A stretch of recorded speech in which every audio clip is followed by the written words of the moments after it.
I'm back and I have more to say. I was, I don't remember exactly what I was talking about before, but some other things came to mind and I want to, just start talking about them so I can, get to a point where I know what I feel and it eventually leads to me kind of like developing. But before that, I want to show new puzzles that I got. So there's this one that is 1500 pieces. There is this other one also from the 1500 pieces, and there's this one that is 500. Usually I don't really get 500 pieces because I think it's not enough, but it was on sale, so I got it. I currently have like two 5,000 pieces puzzles that I am like, one is still closed, the other I'm assembling, but I'm starting to think that I'm gonna get in the mood for puzzles. So the same thing happened last year when I was around this time, November, December, and puzzles are great for your mind and they are kind of like a good distraction, and they are in the category that I consider to be kind of like productive. Once again, my in terms of productivity, I'm not trying to be a slave to productivity as I used to be when I was younger, and also like my sense of productivity has expanded. So because before it was only things that were academically or professionally relevant that they counted. Everything else from like my personal life, my hobbies and all that, they kind of like got into they were in second plan. There's not an expression in English, that's from Portuguese. They were like not the most relevant things for me, and that was really bad for my head, and also it just led to burnout and to me not being happy being alive. So I want to encompass more things in my list of productivity, because as I said, I'm getting older. This is good for your head, and so that's that. I'm really happy with these acquisitions, and basically I think I'm gonna start with the 500 pieces because I kind of like think that if I start with like 500 and I go to like the 1500 pieces, and then I'll be primed to go to the like to the 5,000 pieces. That one I already opened. I already started to like assemble it. It's still very much in the beginning, but like it is. I don't know, because I think maybe it's the picture that is in the puzzle, because I haven't been as excited. I don't think that this particular puzzle is not as exciting as the previous one that I assembled, the previous 5,000 one, 5,000 pieces one, and I don't know, but I think maybe you just have to get going in the mood, and then things are going to fall into place. But that being said, what I was thinking about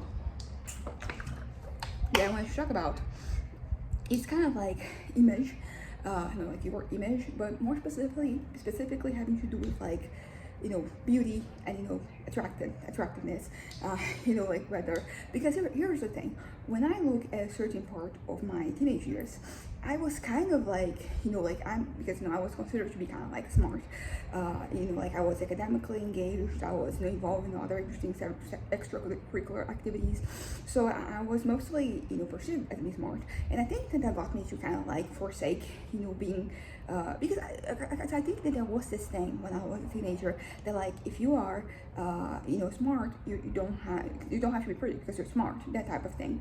And I think that got to me. There's also something that I have to take into account, because for like a little while after I had that traumatic situation when I was 13, I think the trauma made me kind of like put off like taking too much care of me. I mean, at least like when I look back at my pictures, I wasn't like the most horrendous looking person ever, but like 2013 I was 15, and 2016 I think I started to improve.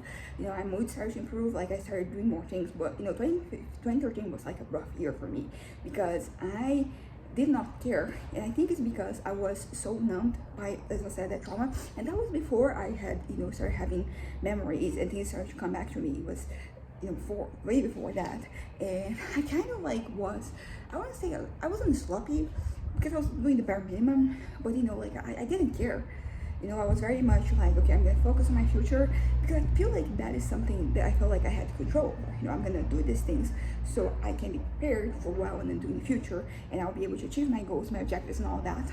And I think that it was in 2019 like many years later, that I started to, pay more attention to the way I look. Because before I had that trauma, I was kind of like, I would say that I was vain, but like I did care about the way I presented.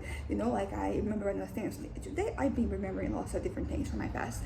Like nothing negative so far, just fun things. And one of those things I remember is that when I turned 10, this hairdresser was also a family friend, and who my mom would go to get ready. So like whenever we had an event, we would also go to him. He gave me a little, it was heart-shaped, eyeshadow palette. It also had some like lip glosses and blush and all that. And it was this one thing that it kind of like it opened, and I love that. I think I was very excited to start doing makeup because I think my parents kind of like made me wait until I was 10, which sounds pretty reasonable, but yeah, I had like that. And then so I started like applying makeup. At that point it was just like eyeshadow and some lip product, and that was something that I had fun, I found exciting, which is the same thing for me today. But like this is a somewhat recent thing, because for many years, as I said, I was very careless with my appearance. I think that is interesting because like there's always been things that I do that have to do with the way that I present myself, with like my appearance, that I cared about. For example, I started dyeing my hair. Was the end of 2014, so 2015 is when I started phase 4 with my hair dye. So I definitely had some care about like the way I looked, but it wasn't, I don't know, like I wasn't really focused on being pretty. It's not that I didn't want to be pretty or anything like that. It's just that I think I was kind of like was confined in this mindset that like I wasn't. So I'm not gonna try because I'm just going to be disappointed, which is not. Which is not good. I think that there's obviously there is convention, like what is conventionally attractive, and like most people don't fit into that mold. And I don't know if I'm trying to be conventionally attractive, but at least I'm trying to look at myself and find myself appealing. And I think that changes. For example, today I'm feeling myself. I'm looking at myself and I like what I see. But a lot of other days I don't. I think it also has to do with my mindset, because when I'm depressed, I'm like less likely to find myself pretty attractive, whatever. I usually think worse. The same way that when I'm manic, I really feel myself. Like I really feel like I'm the hottest piece of ass out there. And so like everything's about perception. And then when I'm like neither manic nor depressed, like what exactly, I think that is the point where I have to focus, because I think I've come to expect when I'm depressed for things to not, for my impression of myself to be worse, and also it's like not great if I'm feeling flawless, because there's always like more that you can do. There are things that I've been thinking about this actually lately. What are the things in my body that I don't like? Because I think I mostly focus on like what things, but I think mostly like all the time personality wise, like what are the traits that I wish I could get rid of, or what something else that I wish I could do and all that. But I think that it is valid, and I think it's even like important for me to just look at myself, because it is part of like who you are. And I think this dissociation that ends up happening with me is usually kind of like a defense mechanism. As I said, I don't want to consider myself kind of like it's kind of like as if I remove myself from like the conversation entirely, and you can't, because you're always going to be perceived. And I think this thing about being perceived is kind of like double-edged sword, because on some way like it can be validating for you if you kind of like perceived a certain way, the way that you want. It can, because like our minds can be treacherous, like they can look at things and interpret them in a way that is different. It's pretty much what I've been talking about, like kind of letting go of the lies and just being myself, because like, because I had the capacity before to think that like those situations that happened, they were something entirely different. So it's not that I can trust my mind, but like I am, sometimes you need an external look at things.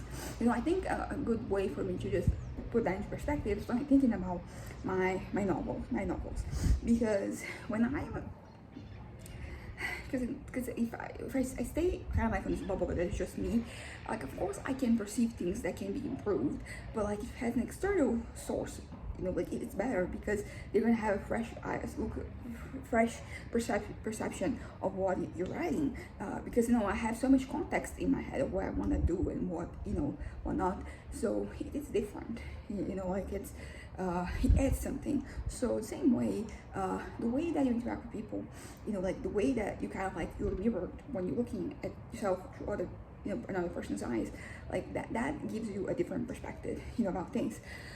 So I've been doing a lot of like my writing, like journaling, and it's interesting because I basically letting my brain flow. So sometimes I'm gonna be mid-topic and then something else is gonna come to mind, so I'm gonna start writing it. Honestly, I feel like it would be very hard to read through what I've been writing, but it's been really good for me. And this is something that came up the other day, something that I'm probably going to talk about this with my therapist next week, because basically I was thinking about how because it's not that I didn't want to be pretty or anything like that, it's just that I think I had this very defeatist attitude, like I was very much like I'm not.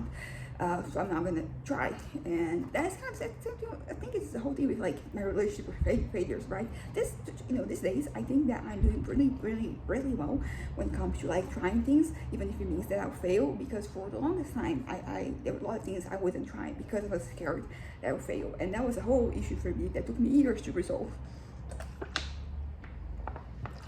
And sometimes I'm still having issues, but how about that's kind of like that, like I've been looking at the past, and I remember I have like memories. I don't know if I can call this a memory, because sometimes like you remember like a certain event, but sometimes I remember like a way, something that I used to think, and I'm like, is this real, is this not? But as I said, this is coming today that I've had many other kind of like mini memories, coming back.